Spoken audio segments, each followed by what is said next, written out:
அஸ்ஸலாமு அலைக்கும் வரஹ்மத்துல்லாஹி வபரகாத்துஹு. ஜும்மா தினத்திலே இந்த சூறாவையும் இந்த துஆவையும் நீங்கள் ஓதாமல் இருந்து விடாதீர்கள். ஹாக்கிம் என்கின்ற நபிமொழி தொகுப்பிலே அல்லாஹ்வுடைய தூதர் ஸல்லல்லாஹு அலைஹி வஸல்லம் அவர்கள் கூறியதாக ஒரு ஆதாரபூர்வமான ஹதீஸ் பதிவாகி இருக்கின்றது.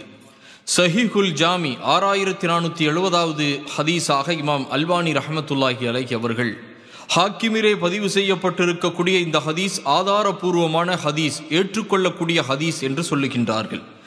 ஹாக்கிமிலே பதிவு செய்யப்பட்டிருக்கக்கூடிய ஹதீஸ் என்னவென்றால், அல்லாஹ்வுடைய தூதர் ஸல்லல்லாஹு அலைஹி வஸல்லம் அவர்கள் கூறினார்கள், எவர் ஜும்மா தினத்திலே சூரத்துல் கஹ்ஃப் அதாவது 18வது அத்தியாயம் ஓதுகின்றாரோ அது அவருக்கு 2 ஜும்மாவுக்கு மத்தியில் ஒரு ஒளியாக இருக்கும் என்று ரசூல் ஸல்லல்லாஹு அலைஹி வஸல்லம் அவர்கள் சொன்னதாக பதிவு செய்யப்பட்டிருக்கிறது.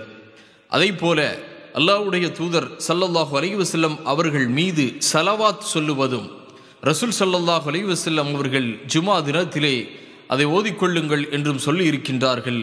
அதைப்போல் ஒரு நேரம் இருக்கிறது ஜும்மா தினத்திலே, அந்த நேரத்தில் சரியாக எந்த மூமின் துவா செய்கின்றாரோ அதை அல்லாஹ் ஏற்றுக்கொள்கிறான், அந்த துவாவை அவர்களுக்கு கபூல் செய்கிறான் என்று ரசூல் ஸல்லல்லாஹு அலைஹி வஸல்லம் அவர்கள் சொன்னார்கள்.